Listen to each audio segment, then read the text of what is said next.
Oh, for the past couple of weeks, we've been preparing for free ice water services. You want to read about it, go to www.freeicewaterservices.com. It's the biggest event in my ministry every year, without a doubt. And this year, I've got my daughter and my son-in-law and one other man who are going to be there the whole time, and we're doing 13 days instead of our usual 8 or 9. Had another guy that was going to help us, but he's ended up with a medical issue. So it's going to be 3 workers and me. Well, I was never good at the work except for lifting, and I can't do that anymore. But what I do is talk, and I'm good at that. So we've got 4 guys coming in from Texas. It'll be there for, 2-3 days. Some of them are going to want to go up to Sturgis and say it, but they'll be there for a few days towards the end of Sturgis. It always takes a few people to make this happen. I can always use a couple more. But I'm not here advertising for free ice water. I've been thinking about, not just all the behind the scenes stuff, replacing equipment and making sure everything's ready. But over the years we found some of our volunteers had bad attitudes, wrong attitudes. And we'd have people arguing with us. We have somebody that's designated as being in charge there. It's not me. But that leaves me free to just talk to people. But people start to want to argue with them about how to do this. Listen, it's real simple. Take a bottle of water, say free ice water. And when somebody tells you to empty the trash cans, empty the trash cans. That's about, go check the bathrooms, make sure they don't need to have some paper picked up or whatnot. That's about all we ask. But we get people get mad over the strangest things. And so one year, one of our volunteers suggested we have communion every morning. Kind of get focused. And so every year I try and get a little theme going for communion. Just a 3 to 5 minute devotional, and then we share communion, and we're done. And not a long prayer. Usually I do one prayer for both elements. We make it fast.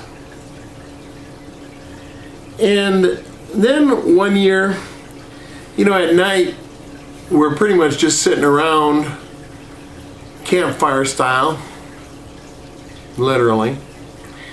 And somebody suggested, well, why don't we do some Bible study?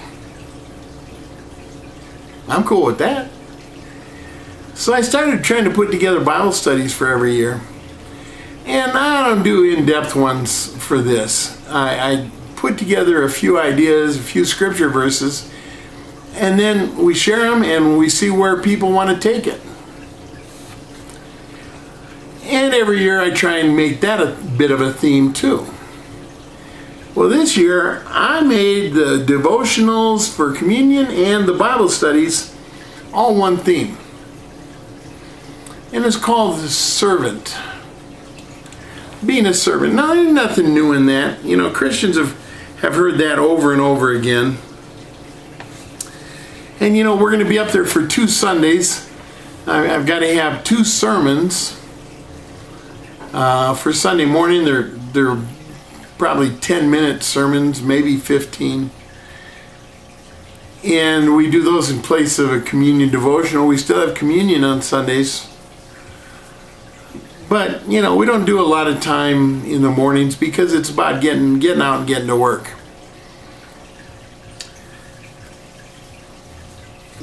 So when you think about free ice water, a very natural verse to think about might be Mark 9:38-41, where Jesus, the disciples stop some guy that's trying to minister in Jesus' name, and he's not one of them. And Jesus, don't do that. He's not against us. He's for us. And he finishes that passage and says, I tell you, anyone who gives you a cup of water in my name because you belong to the Messiah will certainly not lose the reward. Or maybe even we go over to Matthew 10:42. Different story, different background, but Jesus says, if anyone gives even a cup of cold water to one of these little ones, who is my disciple, that person will not lose the reward. So it's very natural, cup of water. I've met a couple people that have ministry called Cup of Water Ministry. Good name, good idea. One of my former colleagues was the one that really emphasized that when he spoke in churches about this, and I liked it. Now, we were already named Free Ice Water Services. Probably wouldn't have chosen Cup of Water Ministry, but that's just because I'm weird. It's a good name. Mark seems to be teaching us that we need to all work together. And indeed, at Free Ice Water, that's what we do. We don't even require that you be a Christian. I don't ask people what their theological stance is. I don't know if these guys coming up from Texas, if they're Baptist or Assembly of God or something else. Don't care. One of them was there last year. And I've known him off and on, well, more or less on, just occasional meetings since 2011. I don't know what his theological stance is on the position of women in clergy. Don't care. Doesn't matter. And if you don't want to participate in communion or Bible studies or even our prayer before meals or before we go to work, I don't care. And I've never seen any of my people that are there helping object to anyone else that doesn't want to participate. Maybe you're a born-again Christian and you don't want to participate because you got a headache. Fine, don't. God bless you. We're about doing free ice water. You want to participate in a Bible study or communion? Do it. If you don't, don't. It's all about helping people that need help. It's mostly about water, but sometimes we do motorcycle repairs or help with them, or car repairs or truck repairs or trailer repairs. Maybe we provide a little bit of medical assistance. Maybe we provide a free ride to a nearby town. Maybe we provide a phone that they can use to call for a tow truck. We provide travel advice. We're there to help. We're there to serve. And as I was preparing for this year, all that's intro. I'm getting to the sermon now, okay? I was thinking about servant for this year, and I was thinking about the concept of going above and beyond. Above and beyond. I mean, being a servant is good. Christians hear that all the time. Pastors preach sermons on we need to be servants. And this sermon is not a challenge to join Free Ice Water. That's totally up to you. This sermon is about your daily life as a Christian. Not 1 week out of the year or 2 or whatever. But what does it mean to be a servant? When preachers preach on this, they usually keep it rather esoteric, Well, you need to serve people here at church, and you need to serve your family and your neighbors as, you get opportunity. You help a little old lady across the road, or you hold the door open for her going into the store. Oh, aren't those precious little ideas? We're going to get into a little more detail because I'm not a simple, normal, everyday minister. And I go beyond simple teaching and I challenge. And that's why I don't have that many people that watch my sermons. If you're watching this, if we were all together in one room, you still might blush in embarrassment when I say, hey, darling, how you doing? Because there ain't too many people watch these videos. Remember what James said in chapter 1? He said, pure religion is this, to care for the widows and orphans. I have a friend who's obviously rather elderly. She's also rather obviously crippled up with arthritis. She's complained that she has changed churches so many times that she's given up. She said when she'd go to church and ask for a ride because she had to take the taxi, and that gets expensive, the pastor usually said something like, well, we don't have a program for that, but I'll see if I can find somebody, and never talk to her again. She said, I felt like nobody cared. At one church, she'd only been there about 3 or 4 times. And when you call for a taxi, you don't know when to call for a taxi if you're at church, because is that preacher going to go too long or what? You know what I'm saying? She'd call, get the service to be done, she'd call for a taxi, and twice the taxi was rather late in getting there. And the first time the taxi was rather late, the pastor was obvious, her word was obvious. It was obvious that he was frustrated and wanted to lock up and leave. She said just 2 weeks later, the taxi was even later, and he did. He told her, you're going to have to wait outside. My family's waiting Sunday dinner for me. And he locked the building and left her sitting on the steps. When the taxi came, the driver had to get out and help her stand up because she can't stand up off the steps by herself. Well, you say, that's terrible. How could a pastor do that? Listen, you know what's terrible? Is how come the Christians weren't taking care of her? I don't care if your pastor does it. Should he have done it? Yeah. He should have given her a ride home. That's what my dad would do. My dad did that stuff. Listen, if your pastor ain't doing it, I got 2 things to say to you. Number 1, go find a new church. And number 2, why aren't you doing it yourself? That's more important than the first one, people. Somebody says that's just one story. Let me ask you, Christians.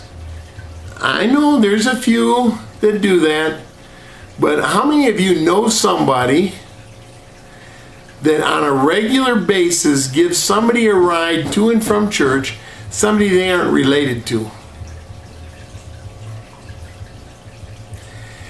Did you know that when people get old, sometimes they can't drive? They become what we call shut-ins. It's a term I haven't heard in a long time, but I still use it. I grew up with it. They can't get out because they don't have the physical ability. If we're caring for the widows and orphans, shouldn't we be taking them shopping or doing the shopping for them? Taking them to church. If they can't get to church, maybe we should take 3 or 4 people with us, sing 1 or 2 songs, have communion service, share a scripture. You know what some of these older people want? They just want somebody that'll talk to them. Or better yet, listen to them tell stories out of their life. Before my wife's father's father passed away, he told us stories about when he was a streetcar conductor in Minneapolis. And when he drove his Model A out to Oregon and discovered black ice for the first time.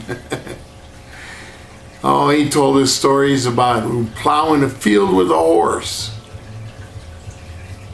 Yeah, we had stories. I got a lot of stories from him.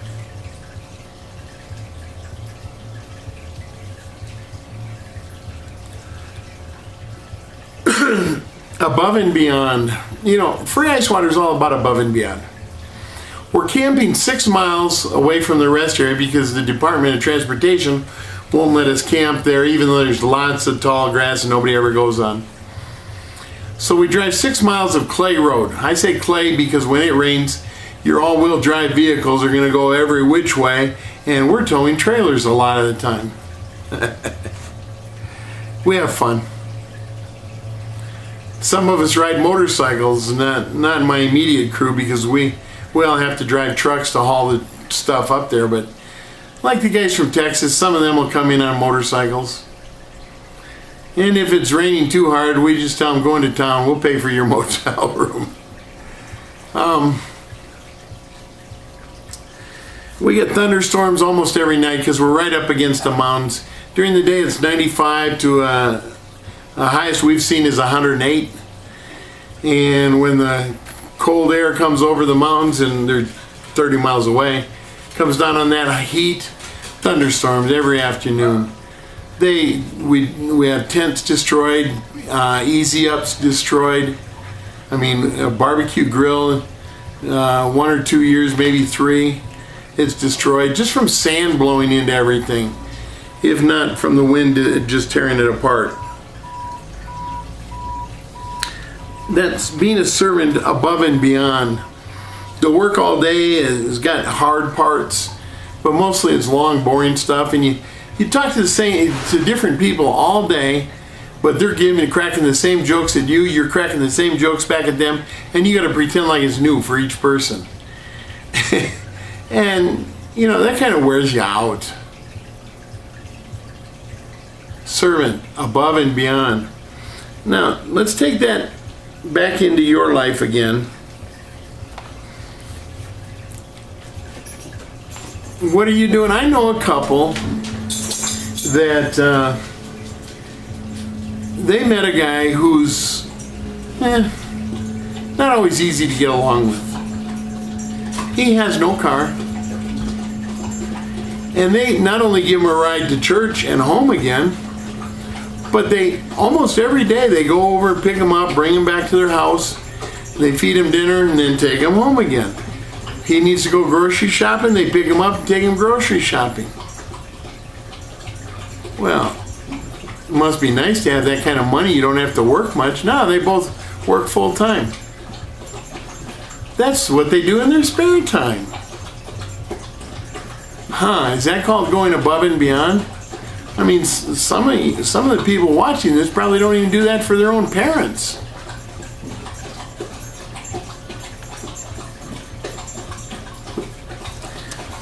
You might say, well, I don't know anybody that needs a ride.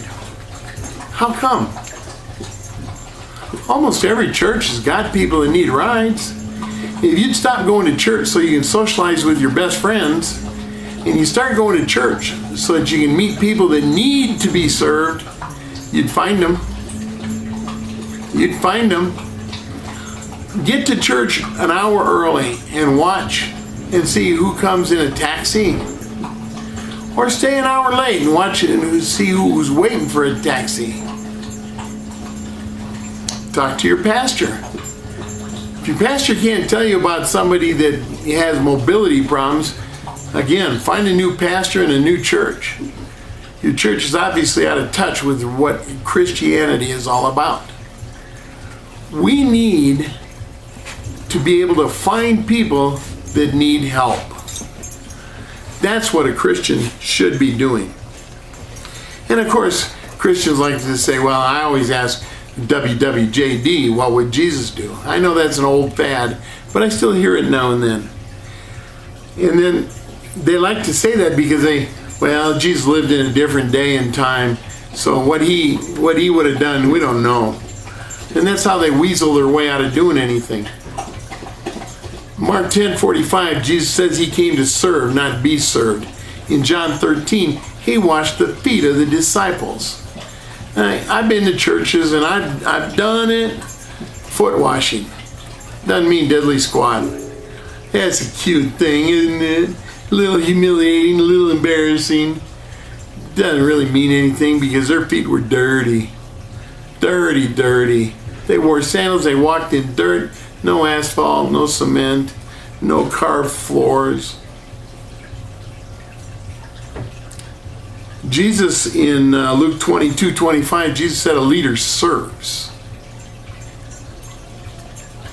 The bigger the church is, the less it seems the pastor serves, and the more it seems like he is served. That's just my opinion. Now, the apostles taught some of these very same things. Hebrews 9:14 says, the blood of Jesus cleanses us so that we can serve. Acts 20:35, Paul says we should help the weak because of what Jesus taught when he said it is more blessed to give than to receive. 1 Corinthians 9:19 is where Paul said we are free from all sin so we can be a servant to all, so we can win more for Christ. Yeah, he's not talking about just serving Christians. He's talking about serving everyone. Should I continue? Perhaps I've pushed enough. And perhaps a few more. Perhaps a few more. 1 Peter 4:10 says we should use our gifts to serve. James 2:14 says that if we preach a good sermon and tell a hungry and cold person to be warm and filled, we have done nothing. He says if they're hungry, feed them. If they're cold, clothe them. 1 John 3:18 says that love should be in action, not your words. Thank you for visiting our church. We love you. We appreciate it. Amen. Now get out of here. But do you have a food pantry? No, we don't have a food pantry. A lot of churches don't have food pantries, and some of them boast about it. More's the pity.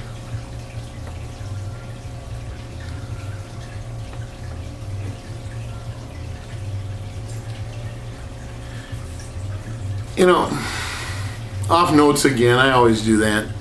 Do you have a relative that maybe can't mow their yard or shovel snow? Now maybe they live too far away for you to do it. But you know, I'll bet somebody else got a relative real close to you that could sure use somebody to do that. My mom's 79 years old. She lives down in Denver, 100 miles away. I can't just run down and shovel. First off, I'm not physically able because of my arms. But, you know, when it snows, you can't just drive 100 miles. Sometimes it ain't safe.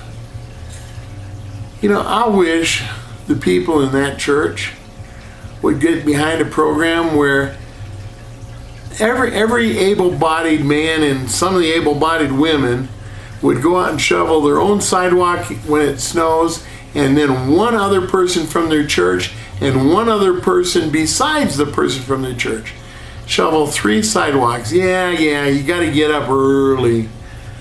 Well, don't stay up so late. Hello? Man, I used to have fun doing that. And nowadays, everyone's got snow blowers. My first snow blower was a little one. And when it snowed the first time, I went out and I cleared my sidewalk, and I started clearing the neighbor's sidewalk, and he got mad at me. My snowblower does a better job. You stay on your side of the line. Whoa. So I went to do the other neighbor on the other side. He came on, he said, wow, thank you very much. He said, you know, I got a bigger snowblower than you. I should have been doing yours. He said, I appreciate your doing that. And then he comes out and he sees me, and my snowblower was a little one. And the snowplow came through and he plowed in our driveway. And I'm out there with the shovel and an ice chopper trying to clear that. And he says, here, let me do that for you. Runs his big old monster snowblower down there and clears it right out. He says, I'll do that from now on. Now come on, people, isn't that what we're supposed to be doing? You know, mow your yard. If your parents are 30 miles away, there's no reason why you can't go over once a month, or if there's rainy season, twice a month, and mow their yard. I bet they'd appreciate the visit. But you don't know my parents. I don't care. You aren't doing it for them, you're doing it for God anyway, right? Right.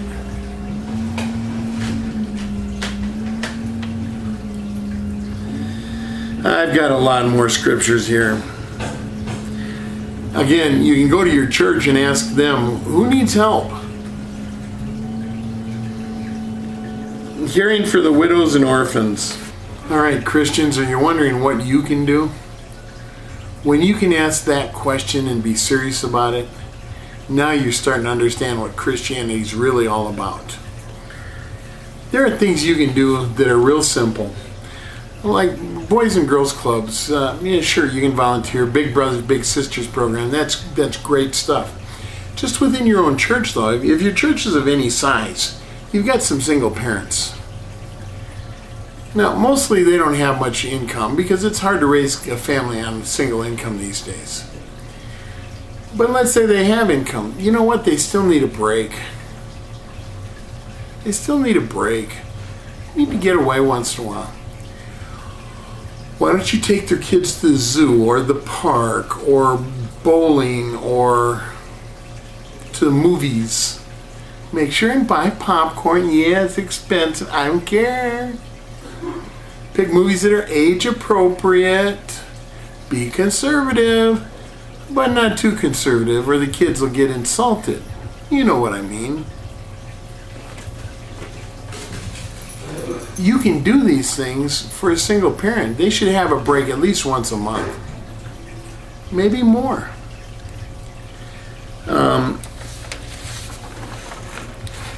Elderly people, I've talked about that before. You know, sometimes they need help just carrying groceries in. You know, my wife's got a bad knee and an artificial knee, and I have 2 bad legs and 2 bad arms. And when we tell the bagger to pack light, sometimes it seems like they pack extra heavy. All the cans in one bag. Bag is bulging. And we used to have steps to go up. It was terrible.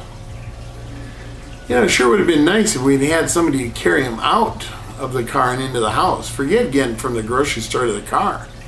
I got a cart. Get home, I got to carry them. And if there's stairs involved and you got arthritis, that's tough. Sometimes that's why old people go shopping 3 times a week. A, they're bored, and B, because they can't carry much. You know, I know of a lady that goes to Costco every month, and she usually goes 2 or 3 times, but each time she goes, only one of those is for her. The rest are with friends. Now, she's an older lady. I say older, she's older than me by maybe 5 or 8 years. But she takes her friends with, and she helps them buy all their stuff for the month, so they don't have, you know, anything that they can buy for a month or 2, they buy, so that she carries it inside for them, and then they can do little trips. Youth programs can always use more volunteers. Usually it's the parents that get stuck doing everything, and you know, they don't mind, but you know, sometimes, especially teenagers, they object to having mom or dad there as a chaperone. Youth group goes on a short-term mission trip to New Mexico or, you know, Montana or wherever. They need chaperones. They go to something like a youth rally called Acquire the Fire or something of that nature. They need chaperones. It'd be nice if parents didn't have to chaperone, because the teenagers would appreciate that, and because the parents would get a break. And you know, even on the weekly services, how many times is it parents that are helping the youth pastor run the youth program? Now in grade school, the kids love that. Oh, my mommy helps, my daddy helps. When they're teenagers, my mom helps, my dad helps. And they might put on a big smile and say, yeah, my dad helps, and I really wish he wouldn't. But they aren't going to say that. But teenagers want to get a little independence. People, it's natural, it's normal. Why don't you help out? Already been through that stage with your kids? Good, now you're experienced. Try and do it better this time. I know I could do much better now than I could when my kids were teenagers. You know, with a little bit of training, you can do all of this stuff and more. How about working with a homeless shelter or a soup kitchen? How about learning how to serve Christian-based substance abuse recovery programs?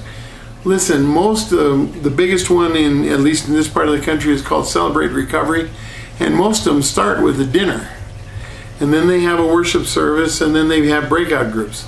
Listen, you may not be qualified to run a breakout group for them. No problem. Are you qualified to sing in the praise and worship team or lead singing? Are you qualified to run the sound system for them? Some of these groups are big enough to use that stuff. Are you qualified to provide the meal for the night? You can cook it and bring it in. I don't care if you order it all in from Domino's or Pizza Hut or something, or KFC. For that matter, you order it all in from McDonald's. Just make sure you got more than enough, and then stick around afterwards to help clean up, so that they can go on and do their little service and program. Listen, people, there are lots of ways you can help. Did you know a lot of people in substance abuse recovery groups have lost their driver's license? Or maybe they're still in a facility where they're not allowed to drive. They need taxi service, people. They don't have money for it.